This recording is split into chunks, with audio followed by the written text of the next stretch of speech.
Well, your background is amazing, I must say, Rosemary. And one of the things I wanted to ask you is, so let's dive into you being a writer and writing this particular genre and content on the Black experience, the Black community, the civil rights. How do you feel that the the the people who look like me are going to perceive you writing about their history? Um, yeah, that just puzzles me, and the reason because I'm like, I wonder what people are thinking when they read this, and then they turn the book over and they see that it's Rosemary Jenkins and she doesn't look like them. What are they going to think of that? What did you think of that? Were you worried like, oh, I'm going to get ridiculed, or you just was writing it from a passion because you were let in by someone you loved who accepted you and took you down to the family and the culture where he was from and said, hey, this is what we do. This is where we come from. This is what we experience. So, Well, that's all that you say is really spot on. It's interesting, the picture on the back, my hair is very curly, and one of the prisoners said, if I didn't know better, I would think you were a Creole. I said, I'll take that as a compliment. okay. All right. And I just seem to fit right in, melt right in with a lot of Black friends that we have. I mean, I really feel it's important that people reach out to have different ethnicities among their friends. Right. But since my husband's Black and his relatives are Black and some of his old friends that are still our friends are Black, I felt so comfortable. It was just something that was very natural to me. But in answer to your other question, that has been of concern to me. Even getting the book published in the first place, it was like, well, if we're going to publish a book about Black history, we want a Black author. If it's a so-called white or standard publisher.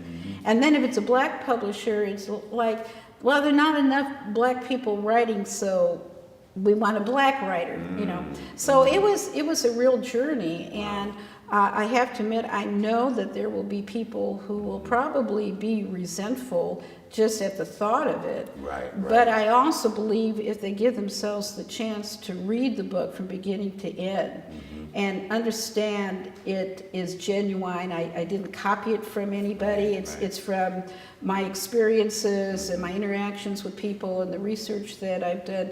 I hope they'll come away with a different attitude.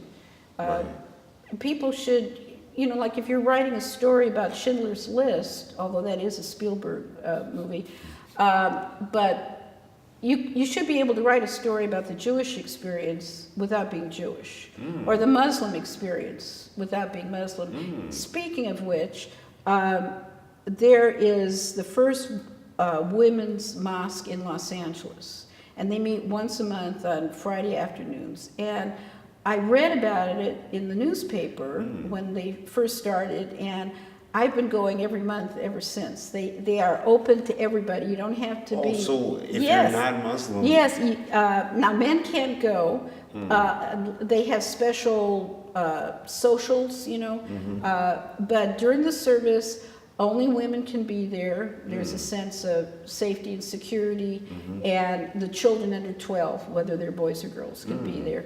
And I just love it. Now the service, I'm not going to use the Arabic terms, but the service is not in English, but they do have printed out translations so you could read along if you want to. Oh, wow. I always cover my head. Sometimes I cover it with a talit, sometimes with a kippah, sometimes with hijab, But you're welcome to wear whatever you want. They always say, whatever you would wear outside, you're welcome here. The only thing is you do take your shoes off. Right. And then the sermon is always so wonderful, just wonderful on a variety of subjects that are current or ongoing. And then what most of us really like is we sit in a circle on the floor afterward for Q&A. And you can ask questions of the person who gave the sermon.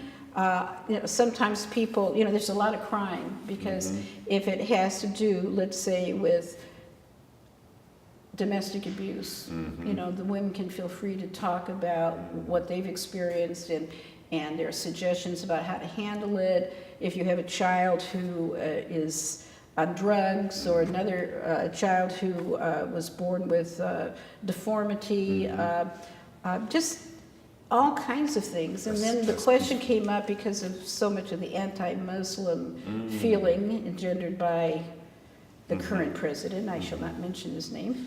There was a question, well, is it okay if I don't wear the hijab when I'm outside? And the whole thing is, the answer is, no, you don't have to, because your safety is more important. And I know even in the Jewish philosophy, it's life over death. And to illustrate this, in the Talmud, which interprets a lot of the Jewish religion, if you have a wedding procession going down the street and a funeral procession going crossways, which gets to cross first? It's the wedding procession, because life over death. Wow. So it's very interesting.